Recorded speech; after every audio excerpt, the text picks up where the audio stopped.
local বাউন্সাৰৰ সৈতে শিঙিমাৰী জিলা পৰিষদৰ নিৰ্দলীয় প্ৰাৰ্থী আঞ্জুম বেগমৰ নিৰ্বাচনী প্ৰচাৰ চাপাগুৰি সমষ্টিৰ ২৭ নং শিঙিমাৰী জিলা পৰিষদৰ ৰাইজৰ মনোনীত নিৰ্দলীয় প্ৰাৰ্থী আঞ্জুম বেগমে গাঁৱে গাঁৱে চলাই নিৰ্বাচনী প্ৰচাৰ প্ৰতিদিনৰ দৰে আজিও পশ্চিম শিঙিমাৰীত চলাই নিৰ্বাচনী প্ৰচাৰ দোকান পোহাৰ আৰু ৰাস্তাত লগ পোৱা মানুহৰ লগত মত বিনিময় কৰি দোৱা আশীৰ্বাদ বিচাৰে প্ৰাৰ্থীগৰাকীয়ে শিঙিমাৰী জিলা পৰিষদৰ ভিন্ন বজাৰ এলেকাত চলাই নিৰ্বাচনী প্ৰচাৰ মূল যুঁজখন ৰাইজৰ সমৰ্থিত নিৰ্দলীয় প্ৰাৰ্থী আঞ্জুম বেগম আৰু কংগ্ৰেছ সমৰ্থিত প্ৰাৰ্থী ইব্ৰাহিম আলীৰ মাজত হ'ব বুলি সাংবাদিকৰ আগত মন্তব্য ব্যক্ত কৰে প্ৰাৰ্থীগৰাকীয়ে বিভিন্ন অঞ্চলত ৰাইজৰ বিপুল সঁহাৰি পাই যথেষ্ট আনন্দিত হোৱা দেখা যায় প্ৰাৰ্থীগৰাকী এই মুহূৰ্তত নিৰ্দলীয় প্ৰাৰ্থীগৰাকীৰ মন্তব্য আছে আপোনালোকলৈ আগবঢ়াইছোঁ নিৰ্বাচনী প্ৰচাৰ দোকান পোহাৰ চেণ্টাৰ প্লেচত আপুনি মানুহৰ চালককো লগ কৰি পেলাই নিৰ্বাচনী প্ৰচাৰ আপুনি চলাইছে কি ক'ব কিমান সঁহাৰি পাইছে মই আপোনাৰ ৰাইজৰ বিপুল সঁহাৰি পাইছোঁ যেহেতু মই শিঙিমাৰী জিলা পৰিষদ হিচাপে মোৰ ৬টা পঞ্চায়ত আছে ৬টা পঞ্চায়ততে মই গৈছোঁ ৰাইজৰ মই বিপুল সঁহাৰি পাইছোঁ মূল যুঁজখন আপুনি কাৰ লগত পাব বুলি আপুনি ভাবে কংগ্ৰেছৰ লগতে হ'ব মোৰ কংগ্ৰেছৰ লগত হয়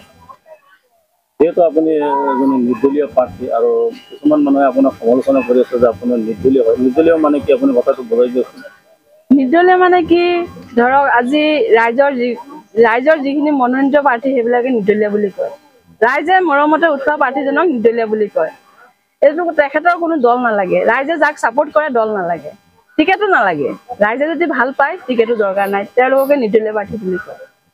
এতিয়া আপোনাৰ পঞ্চায়ত নিৰ্বাচনৰ বেছি সময় নাই লাষ্ট টাইমত আপুনি ৰাইজক কি কৰে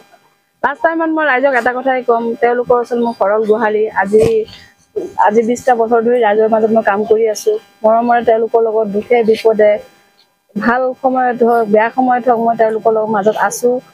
এতিয়া ৰাইজক মই এটাই আহ্বান জনাইছোঁ যে প্ৰত্যেকটো ঘৰে ঘৰে মই যাবলৈ শক্তি নাই যিহেতু আমাৰ নিৰ্বাচন সময় চমু চাপি আহিছে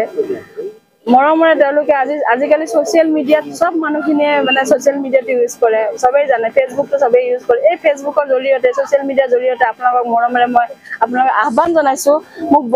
আপোনালোকৰ বহুমূলীয়া ভোটটো দি পেলাই উৰাজাহাজৰ ছবিত বহুমূলীয়া ভোটটো দি যে মোক জয়যুক্ত কৰে যেন আপুনি এটা সময়ত মিত্ৰজোঁটৰ সুখীয় এটা ভাল কৰ্মী আছিল আৰু আপোনাৰ টিকেটৰ পৰা কিয় বঞ্চিত হ'ল তাৰ অলপ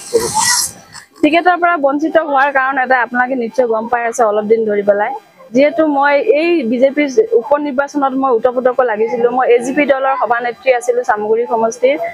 আজি কিছুমান আপোনাৰ নেতা পালি নেতা সোমাইছে নতুন কৰি যিহেতু আগতে তেওঁলোকে কংগ্ৰেছৰ চক্ৰত থাকোঁতেও কংগ্ৰেছী কাম কৰি আহিছে গুণ্ডাৰাজ চলাই আহিছে সেইসকলে এতিয়া আকৌ আমাৰ চৰকাৰ আহোঁতেও সেই আমাৰ চৰকাৰত আহি পেলাই গুণ্ডাৰাজ চলাই আছে এই গুণ্ডাৰাজৰ ভট্টাচাৰ তেওঁলোকে কৰি আছে কিন্তু কৰাৰ পাছতো তেওঁলোকে টকা পইচা লেনদেন কৰি টিকেটটো বেছি দিছে টিকেটটো বেছি দিয়াৰ কাৰণে মোৰ টিকেটটো মই পোৱা নাইকিয়া আৰু টিকেট নাপালে কি হ'ব মই দুখিত নহয় যিহেতু মোৰ ৰাইজ মোৰ লগত আছে মই ৰাইজক 100% মই ৰাইজৰ লগত আছোঁ আৰু ৰাইজে মোৰ লগত আছে মই বিপুল সঁহাৰি পাম বুলি মই ৰাইজৰ ওচৰত অনুৰোধ